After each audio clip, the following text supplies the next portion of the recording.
Hello and welcome to talkSPORT's review of the summer transfer window. My name is Ben Jacobs. I'm joined by Chief Football Correspondent Alex Crook, and we are going to be going to school, so to speak, and grading every club's business during what's been a bonkers transfer window. Crookie, how are you doing? Yeah, good. Just about recovered from quite a dramatic deadline day at the end of what was a sensational summer, really. One that we may never see the like of again. Yeah, crazy spending, drama, deadline day. We'll go through some of the talking points in just a moment. I can tell you Premier League clubs have splashed out more than 3 billion this summer, 2 billion last summer.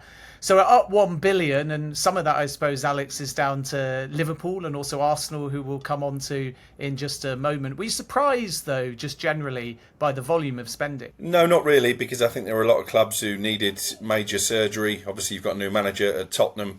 They were always going to try and back him, although I think Spurs fans may be a little bit underwhelmed by the business in the end. We know that Ruben Amorim demanded funds to rebuild Manchester United and spent more than £200 million on new attackers and obviously a new goalkeeper on deadline day. Liverpool, having kept their powder relatively dry for the past couple of transfer windows, they certainly didn't do that in this one. They had cash to burn. Obviously Newcastle then had to fork out for not one but two replacements for their star striker Alexander Isak. And then you look at the clubs lower down the food chain. Sunderland had a really eye-catching window for me, and I think they've given themselves a huge opportunity to stay in the Premier League this season. Yeah, as you say, it's not just about the big six clubs spending. Sunderland were able to make transfers totalling well over 100 million. So what we're going to do is have a bit of a fun game, review every club and give a grading to see who we think are the winners and losers in the window. We'll run through these alphabetically. So let's start with Arsenal, Alex. Victor Gyökeres came, the striker they needed. Eberechi Eze after the injury to Kai Havertz, and that was a North London battle, and Arsenal won it. Martin Zubimendi was an early signing as well for 55 million. Noni Madueke, Christian Norgard, Christian Mosquera, the young defender, Kepa from Chelsea, and then on deadline day, Piero Incapié as well. That's the first window for Andrea Berta. How do you grade it? I think you've got to say they've scored very favourably. You know, they've finally got that number 9, first time in 3 years. They've bought an out-and-out number 9. I've seen Gyökeres' first 3 games, 2 of them away from home. He was quite underwhelming, but we'll give him the benefit of the doubt and say that maybe he needs time to adjust to English football. I do think he might end up being one of those players who gets a lot of goals against the smaller teams and maybe struggles in the big games. He did at Anfield at the weekend. I think Noni Madueke could be a great signing. I know Arsenal fans weren't particularly enamoured with that. In fact, some of them started a protest against it, which I thought was a little bit petty at the time. But he was really good at Liverpool and obviously can play on either flank and gives that vital coverage for Bukayo Saka that we're seeing they need already. They've strengthened defensively. I think Incapié will be an upgrade on Kivior and Zinchenko, who were allowed to leave the club on deadline day. So I'm going to say an A for Arsenal. Not quite an A star because I think that's reserved for one club in particular, but I'm going to go A.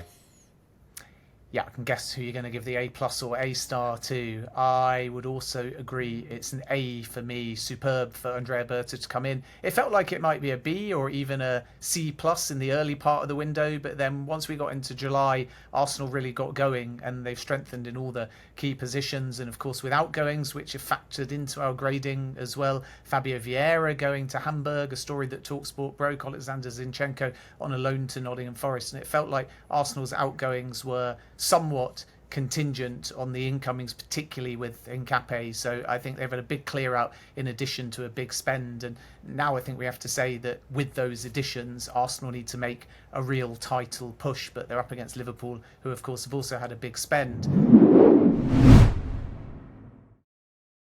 Let's move on to Aston Villa. I think the first part of the window, Crookie, was kind of dominated by could they spend? And then they sold their women's team to their parent company. And then in the second half of the window, it was more about outgoings. Could Emi Martinez leave? There was interest in Ollie Watkins. But in the end, on deadline day, Villa have added a couple of very smart loans, in my opinion. Jadon Sancho coming from Manchester United and Harvey Elliott joining from Liverpool on a loan with a buy obligation. Yeah, they still look a little bit light up front for me. I know they've brought in Evan Guesson from France. Is he as good as John Duran? I'm not convinced. I don't feel like they've ever really replaced him.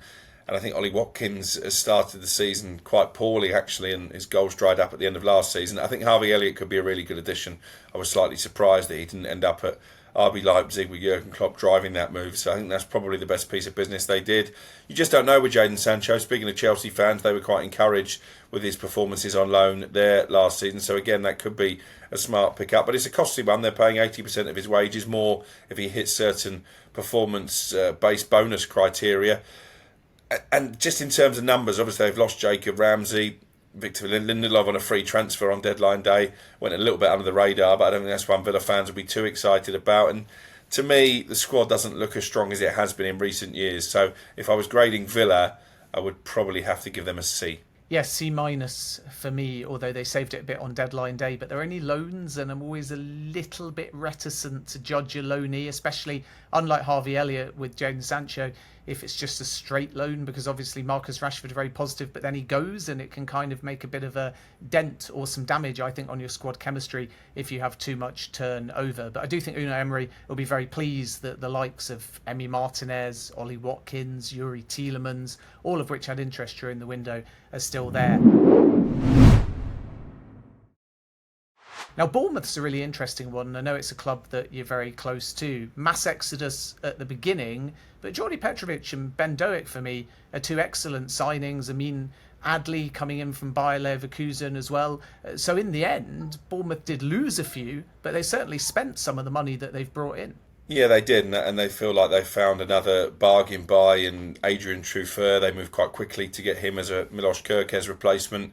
There were concerns early in the window because they basically lost their entire back four and goalkeeper that was so successful for them last season, but they did replenish and they kept Antoine Semenyo. Don't underestimate that. He held talks, I know, with both Tottenham and Manchester United, and he started the season in excellent form. I was surprised, given how many clubs were crying out for a number 9, that nobody came for Evan Nilsson. So I think it's been quite a solid transfer window for Bournemouth, albeit having lost some of their big hitters. So probably, if I was grading them, I would say it's C plus territory, because it is difficult to compensate for losing a player of the calibre of Dean Howson, losing a player of the calibre of Elias Abani, and obviously Kerkez as well. But this is Bournemouth. Little old Bournemouth have sold players in this window to the European champions, to Real Madrid, and to the English champions. Yeah, I'm going to give them a B plus, simply because I think their business in terms of the fees they got was excellent, and then they've spent that money smartly. Dango Ouattara, for example, they clearly realised that Brentford had urgency because Mbeumo and Wissa ultimately departed, to get 42.5 million for Dango Ouattara. Excellent bit of business. So I think they get a bit of a higher grade for me, because actually the way that they operate in the market as both buyer and seller, very positive in my opinion. But now we have to wait and see on the field whether all of these changes have an impact on their season. On to another B then, Brentford. As I say, Dango Ouattara comes in, 42.5 million, but they lost both Mbeumo and Wissa. And I think at the beginning of the window, the feeling was that if one went, the other might not.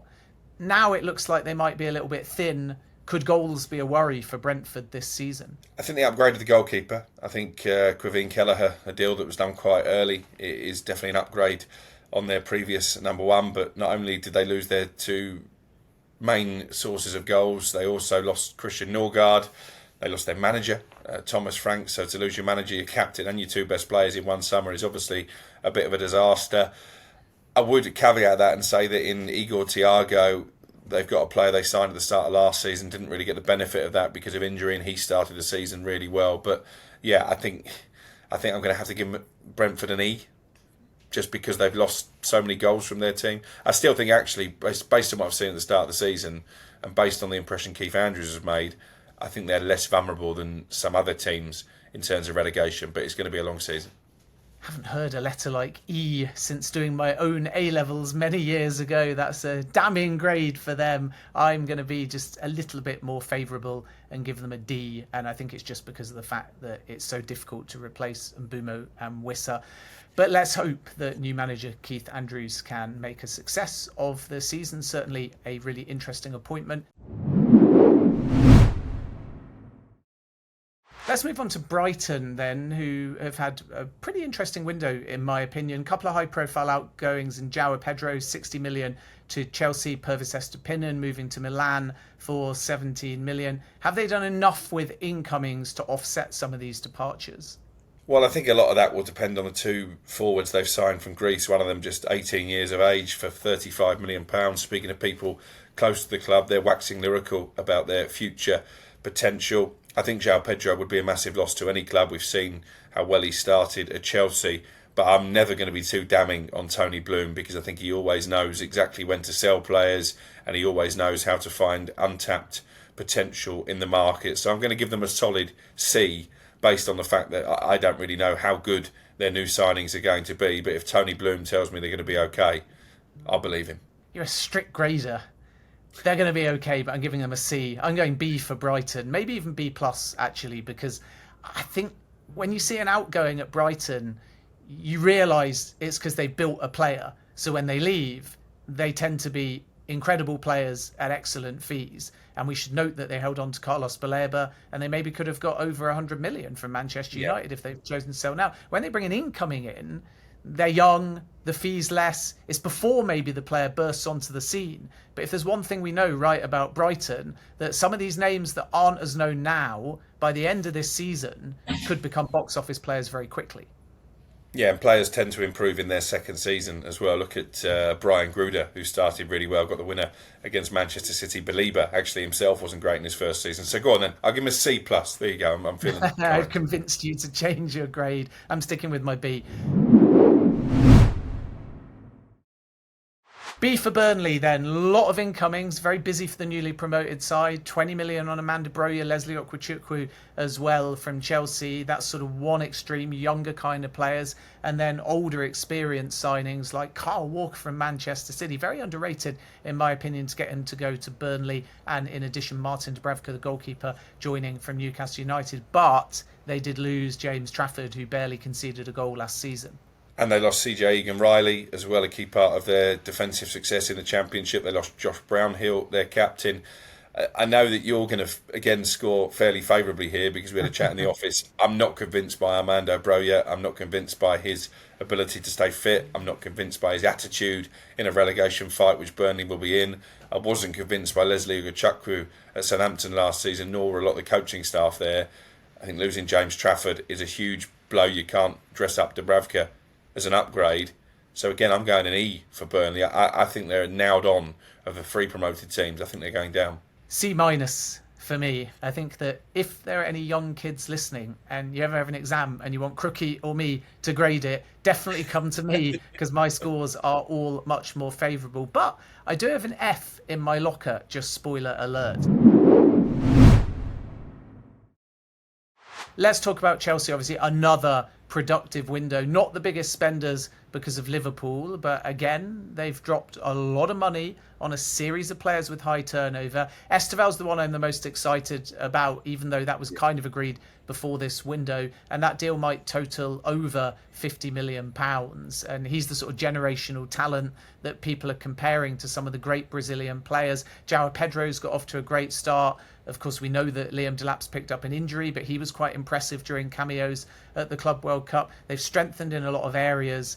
And as importantly, Alex, they've got a lot of late business and players out the door. So even though maybe there's going to be a narrative about Raheem Sterling and staying, other than him and Axel Disasi, the likes of Noni Madueke, Joao Felix, Christopher Nkunku, Nicholas Jackson, Jordi Petrovic, Broya, Kiernan Dewsbury-Hall, they've all got out as well. So I think Chelsea might be as pleased with the volume of outgoings as the incomings that they've brought in. Yeah, they've been good sellers in this window. Even the deal they've managed to agree with Bayern for Nicholas Jackson, I think represents brilliant value and certainly will help when it comes to PSR. I'm really excited about João Pedro. I've tipped him up as my dark horse to win the Golden Boot, and he started the season really well. Defensively, I'm a little bit surprised they didn't move for a more experienced replacement for Levi Colwill.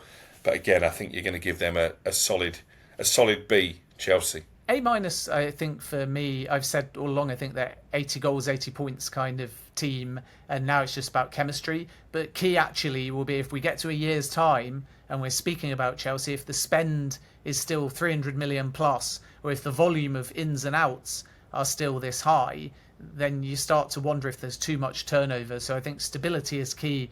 And maybe, dare I say it, a quiet window for Chelsea would be an A plus going forwards, because if they've got this window right, there may not be that much they need to do at senior level going forwards. That'll be very boring for us. Yeah, but I mean, that's the beauty, isn't it? An active window shows that you have need. A quiet window can actually be a good thing, right? Yeah, absolutely. But Chelsea are the gift that keeps on giving. So I still think they're going to keep being one of the main talking points in future windows. Yeah, I don't disagree. But it'd be less work for us and more sleep if Chelsea had a quiet summer. That's for sure. Now, Crystal Palace, a really interesting one. Obviously, they struggled with incomings, but late in the window, Yeremy Pino joins from Villarreal. JD Canvot, also 23 million signing from Toulouse. Cristianos Uche, despite the fact it looked like he might go to Wolves. That another signing that came in. Walter Benitez might prove a very underrated squad player as well. But they lost Eberici Eze. They couldn't get Igor over the line on deadline day. But that in a backhanded way means that their captain, Mark Gay, stays. I think Crystal Palace, Crookie, are maybe the toughest team out of all 20 to grade this window. Yeah, I agree, because I think if you said at the start of the window you would only lose one of Gay or Eze, you probably would have predicted it would be Gay, bearing in mind his contract situation. He will go at the end of the season, if not in January, because he's not going to sign a new deal. I think they should have moved a lot earlier to find replacements for him, and I think that was a source of frustration from Oliver Glasner, and why ultimately it was him who blocked the deal on deadline day. I think also they could have moved more quickly to replace Eze, because we all knew that he was going to go either to Tottenham or Arsenal this summer. But keeping Gay is a massive bonus. I don't know what to expect from Uche. I would imagine that he's going to be an upgrade on Odsonne Edouard, who they let go out to Lens. And of course they kept Mateta as well. And again, you talk about the lack of number 9s out there. I'm surprised nobody tried to push the button on him. So in terms of a grade, I'm probably going to say a D for Palace, because I think Pino is a downgrade on Eze, but they've kept Mark Gay. And actually I think in terms of staying in the Premier League, they've kept Oliver Glasner as well. At the moment, we don't know if Bayer Leverkusen might come calling for him, but that's pretty significant too. Yeah, I think if the window resulted in Glasner going, it's an F, because the business will have contributed to that. But at the moment, if Glasner stays and, as you say, hanging on to some of their key stars, I'm going to go C minus. Let's move on to Everton. Jack Grealish, fascinating signing. It's really one of the stories of the window for me. How's he going to fare? He's off to a cracking start. I think it's 3 assists already. So maybe back in Thomas Tuchel's England plans. Tyler Dibbling was another very ambitious signing. Kiernan Dewsbury-Hall has already got a goal and got off to a very positive start as well. And I think it's been quite a difficult window for Everton, because right at the beginning, even though they're moving into this new fantastic stadium and they've got new owners and ambitious ones the Friedkin Group are prepared to spend, they lost so many players at the beginning of the summer that this was always going to be quite a difficult window to navigate. Yeah, but I think they've done it quite well, particularly strong in midfield. They kept Jared Branthwaite, signed the new contract, which was huge, because I think Tottenham were sniffing around him. Little bit worried about where the goals are coming from. I know they're excited about Tieno Barry, but we've not really seen that in the opening games of the season. Having said that, Iliman Ndiaye, I think, is going to have a very good campaign. David Moyes at one stage was bemoaning the lack of signings. I don't think he can complain now. They've got the magician in Jack Grealish, and they've got a player called Merlin in on deadline day as well. I use that gag again. I'm going to give them a C+. I think they turned it around in the last couple of weeks of the window. I'm giving them an A, because I think they lost so many. They spent a lot of money. They've got this great new stadium. Grealish, I think, is going to be one of the signings of the season. And the other thing I'm told is that Tieno Barry in training is just wowing everyone. I think he's going to be one of the players that really breaks very quickly onto the Premier League scene as well. And even Mark Travers, I think, is a pretty decent signing for £4 million. So it's an A for Everton for me. Now, F for Fulham. And again, spoiler alert, that first letter for me might be what I'm inclined to give them. Probably of all the Premier League sides, this was the hardest window for Fulham. And whereas even midway through the window, there were teams that had spent in excess of £100 million already, and I think Fulham had spent less than 0.2 million pounds, even though they salvaged something on deadline day with Samuel Chukwueze joining from Milan and Kevin, the winger from Shakhtar. It's hard to put a positive spin, isn't it, on this Fulham window? Yeah, I've got them down for an E, so you're slightly harsher than me on this one, because they kept Anthony Robinson, they kept Rodrigo Muniz, who was wanted obviously by Atalanta and Leeds at one stage as well. But I think of all the 20 Premier League managers, Marco Silva arguably will be the most frustrated, probably with Oliver Glasner, at how their business or lack of panned out. I think they're still too reliant on Rodrigo Muniz in terms of goals. And I think Marco Silva's future is going to be one to track over the course of the season, because I don't think he'll feel like he's been backed by the owners there. And if he got an opportunity to move on to bigger and better things, I think he might be inclined to take it. Yeah, it's an F for me for Fulham. I think they've had the most tricky window to navigate. So I'm taking no prisoners with the grading. Leeds United, they didn't get Harry Wilson on deadline day, but they made a really strong effort, and I think with minutes to spare, a deal sheet wasn't signed, so he stays. But Noah Okafor, 18 million. Sean Longstaff, a very experienced Premier League player, for 12 million. James Justin from Leicester City for 10 million. They got a striker in Dominic Calvert-Lewin on a free. Jacobillo joined from Udinese as well. And then a series of outgoings too. Some of them only temporary. For example, Joe Geldart going on loan to Hull City. Rasmus Christensen joining Eintracht Frankfurt for 7.6 million. Have Leeds done enough to equip themselves to stay in the Premier League? Not in my mind. If Dominic Calvert-Lewin is the answer, I'm not sure what the question is, to be honest. I think they needed someone who would be able to hit the ground running, and after 2 years blighted by injury, that isn't Calvert-Lewin. They look short in midfield as well. Their fans were really frustrated they couldn't get that Harry Wilson deal done on deadline day. So I'm going to give them a D-, only slightly better than Fulham in my eyes, and I don't think they've done enough to keep themselves in the Premier League. I'm going to give them a C-, and I'm going to give Calvert-Lewin the benefit of the doubt because he was a free transfer, so that mitigates a little bit of the risk. And I actually think Leeds United will stay up. I think they'll have enough. I think that having Ellen Road crowd, fans and some of these new signings will give them enough, especially because I fear for Fulham. Brentford, obviously, we have to wait and see how things transpire there under an inexperienced new manager. But I think Leeds might just be okay. And if they stay up, I think that in hindsight, you'll be coming back and you'll be upgrading them just a little bit.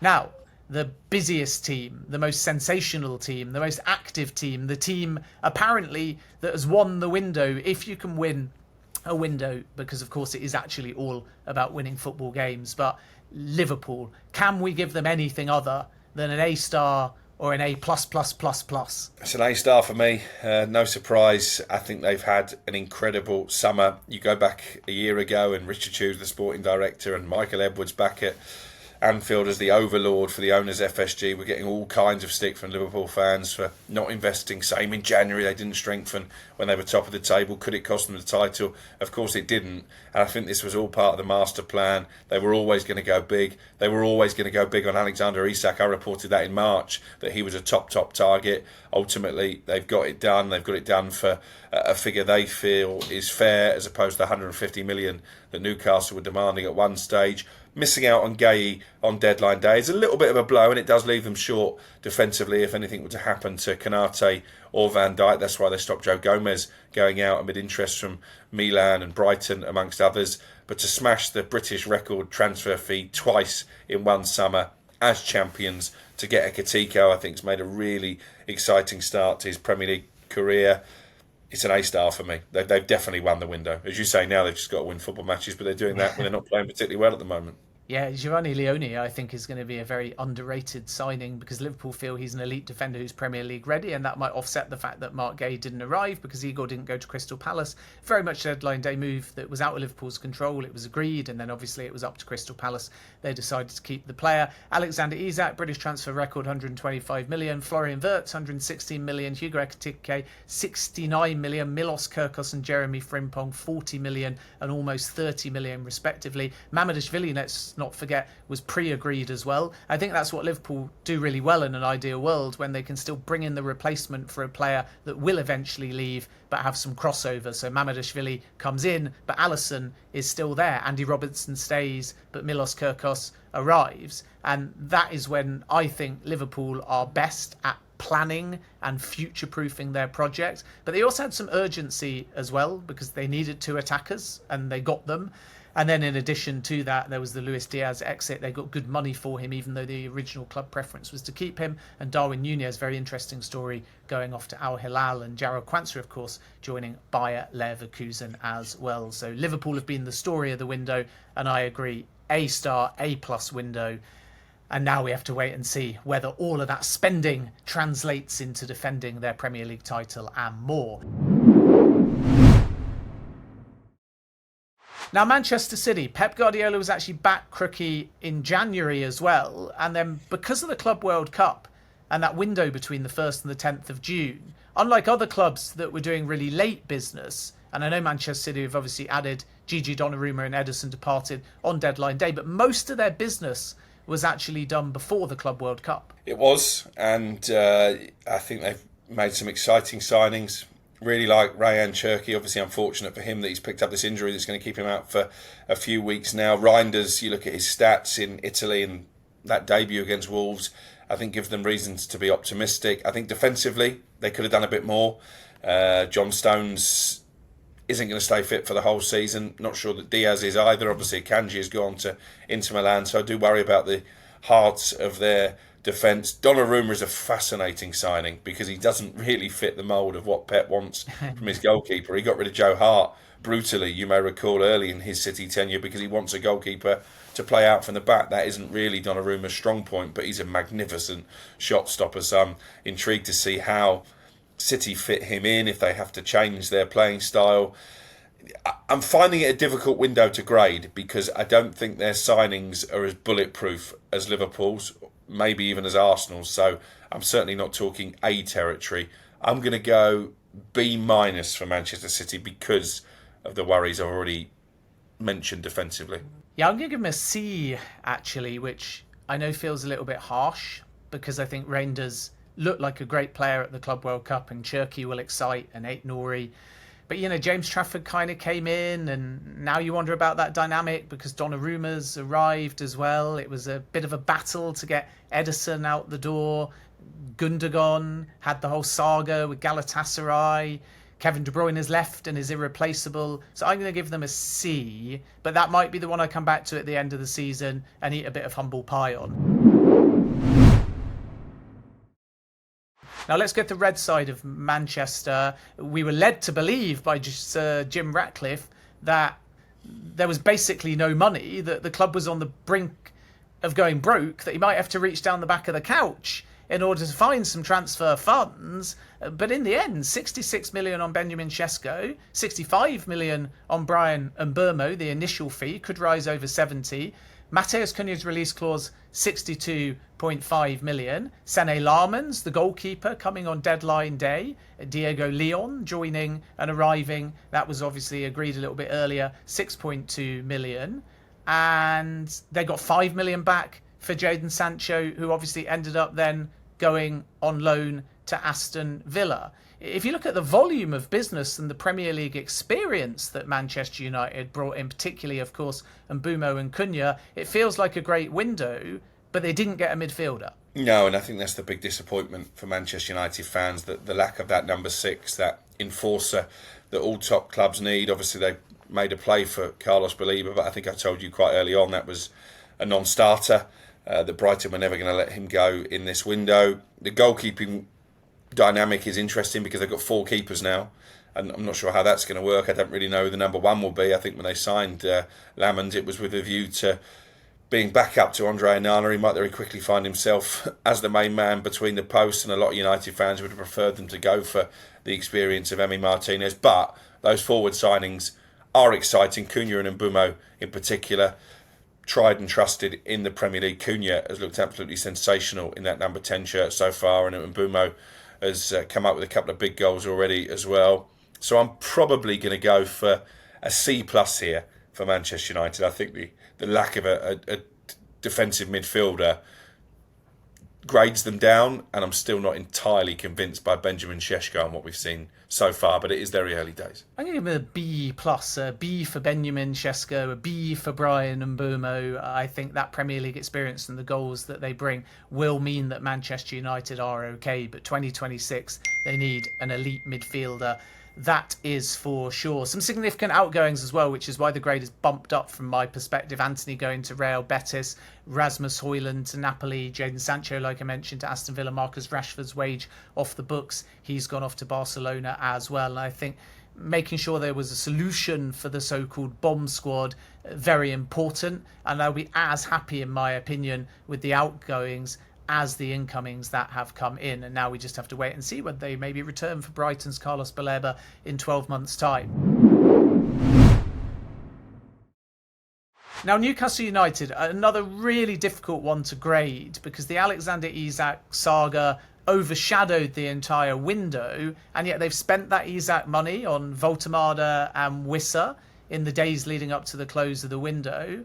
And if you were to somehow, Crookie, remove Isak from the equation, have that just removed, sort of put in a bubble, forget about Isak. I know it's so difficult to do because it was the summer saga, but if you only look at their business and you discount the Isak saga, I think Newcastle will be quite pleased with many of their incomings. I think they've had an excellent window, bearing in mind they didn't have a sporting director for most of it, and Eddie Howe and Andy Howe had to pretty much do that side of the job themselves. They've doubled their money on Isak. People forget that. They paid £65 million for him from Real Sociedad. That was a club record at the time. They've now sold him for a British record fee, and they've held on to the last moment to make sure they drove Liverpool up as much as they possibly could. But they've strengthened in all areas of the pitch. Aaron Ramsdale is an upgrade on Dubravka as a rival for Nick Pope for the goalkeeping position. Malik Chow strengthens them defensively because we know that Sven Botman has a history of injuries. Elanga is a really exciting signing and one they got over the line early.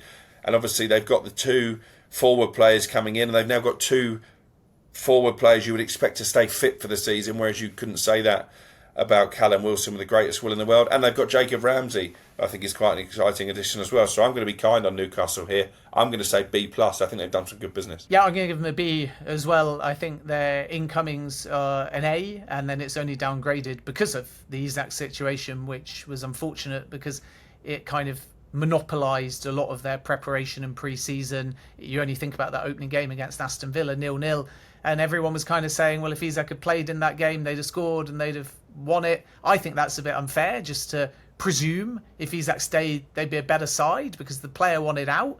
And I'm sure that Newcastle will think the exit suits all parties. So it's a B for me for Newcastle, but their incomings are an A. Right, Nottingham Forest have basically signed two 11s, one for Nuno in the Premier League and the other for the Europa League. The volume of business from Forest reminds me of that first season when they came back up to the Premier League, where they basically changed their entire squad. Yeah, it's the Marinakis way, isn't it? And again, I'm fascinated to see how it all plays out. Obviously, there has been an issue in terms of recruitment between Edu, the new sporting director, and Nuno Espirito Santo, which I still think might end up with Nuno leaving the football club, which a lot of Forest fans would be disappointed about. They lost Elanga early in the window. They've replaced him with Ndoye.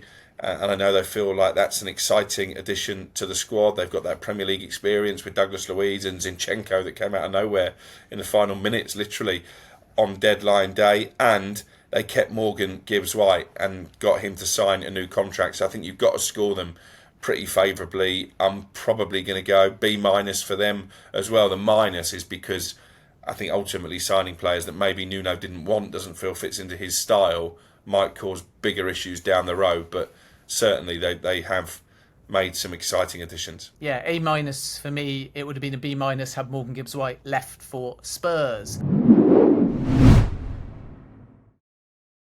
On to Sunderland, one of the stories of the window for me. Florent Gazolfi's come in and everyone's talking about 100 plus million, 200 plus million spends. Sunderland's spend is well over 100 million. I think it's closer to 150 million. And for a newly promoted side, that's pretty astonishing. And I think they're really well equipped to stay in this division now. Me too. They were the team I predicted to stay up of the three promoted sides before a ball was kicked. I think Granit Xhaka is an excellent signing. They got Brian Brobby over the line yesterday. He was a player that Erik ten Hag wanted to take to Manchester United not that long ago. Simon Adingra is going to excite fans, particularly at the Stadium of Light, where I think they could be a bit of a force to be reckoned with. I'm giving Sunderland an A. I think when you look at the newly promoted teams for the past couple of years who've not made any real attempt to stay up, you can't accuse Sunderland of that. And not only will they stay up, I think they might be towards the middle of the table come the end of the season. Yeah, Brian Brobby is a really exciting one for me from Ajax for 17 million. Simon Adringa, big future ahead of him. Habib Diarra from Strasbourg for 30 million as well. Okay, they lost Mark Guehi in slightly difficult circumstances, but he wasn't actually getting any game time because they've got a lot of depth. And I agree with you. I think Sunderland will stay in the division. And for me, if they do, you could even make an argument that this is an A+ window, because for a newly promoted side to spend and stay in the division, that's worth a lot of money, a lot of stability.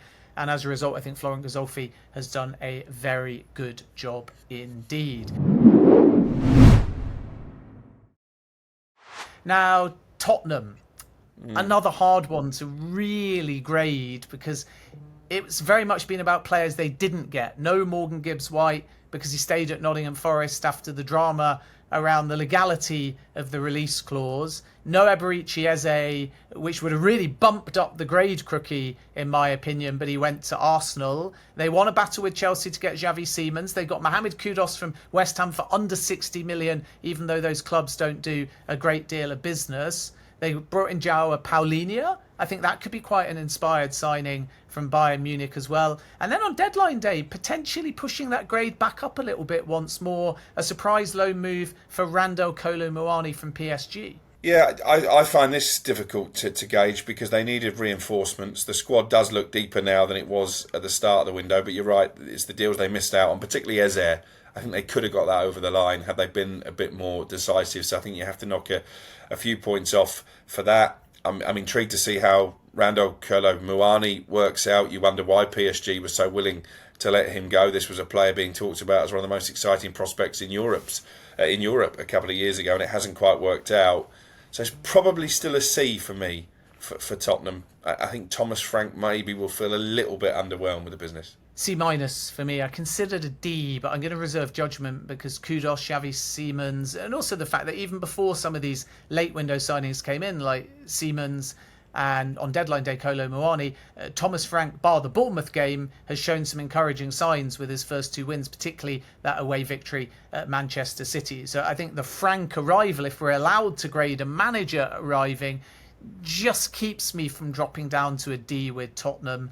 And then Son's departure, another one I think that we'll wait and see whether that influence and not being part of the club impacts their season. Although Matis Tel, let's not forget, was signed permanently, so they did strengthen on that left-hand side, even though Savinho wasn't able to join from Man City.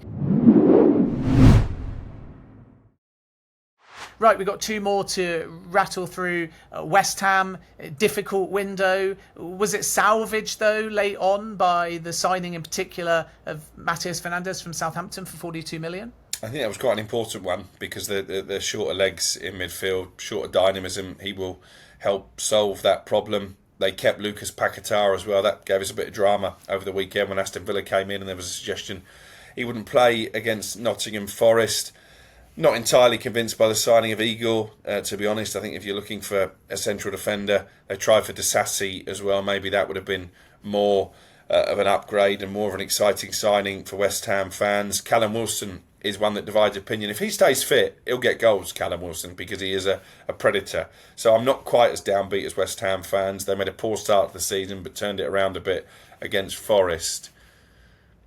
Probably a D+. Going to go E for West Ham United, and it would have been an F had they not got the late business done. And let's sort of see whether Graham Potter can turn things around. They were lacking legs in the middle of the field, and I think what's made me go lower with this grade is the fact that there was Mads Hermansen, comes in from Leicester, made a few errors, seemingly a Graham Potter signing, and then even though they didn't get him because he went to Forest, they came back in for John Victor, and that tells you that they're maybe not even happy with the goalkeeper that they signed, or there's a divide between manager and board as to exactly what they need. So that's why I'm scoring West Ham United just a little bit lower.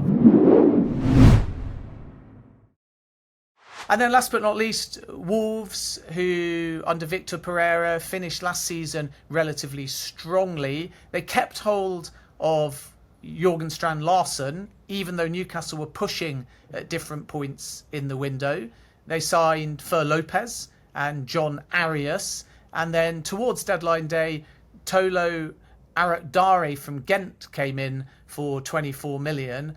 But they lost Mateus Cunha and Ryan Ait-Nouri. And Nelson Semedo on a free transfer. So arguably alongside Strand Larsen, they're 4 best players from last season. This would have been a U had they have cashed in on Strand Larsen, as looked likely at one stage. But fair play to Fosun. It's not usually their way, but they held firm and they turned down significant money because Vitor Pereira, like Glasner with Gay, made it pretty clear how important it was to keep their main man up front. They didn't get a central midfielder in on deadline day. They looked really light in that area. They tried for Josh Brownhill. Conflicting reports or conflicting information I'm getting as to why that deal didn't get over the line. I think they're really vulnerable, especially if, as we expect, Sunderland stay up. You've touted Leeds as having a possibility as well, and I don't necessarily rally against that, of surviving. So it's an F for me for Wolves. I think of all the so-called established teams in the Premier League, they have given themselves most to worry about. So we've given a couple of Fs and a couple of A or A pluses. So just to finish, who had the best window? Who had the worst window? So Liverpool had the best window, but I'll also make a case for Newcastle and Sunderland, the 2 North East clubs, having very good windows. And for me, Wolves had the worst. Yeah, and I think Arsenal I would put into that list at the top, and at the bottom, along with Wolves, Fulham for me as well. So those are our grades. Stick your own grades in the comments as well. We'd love to hear from you. But that's the end, Crookie, of a crazy window, and we'll do it all again next summer. See you then.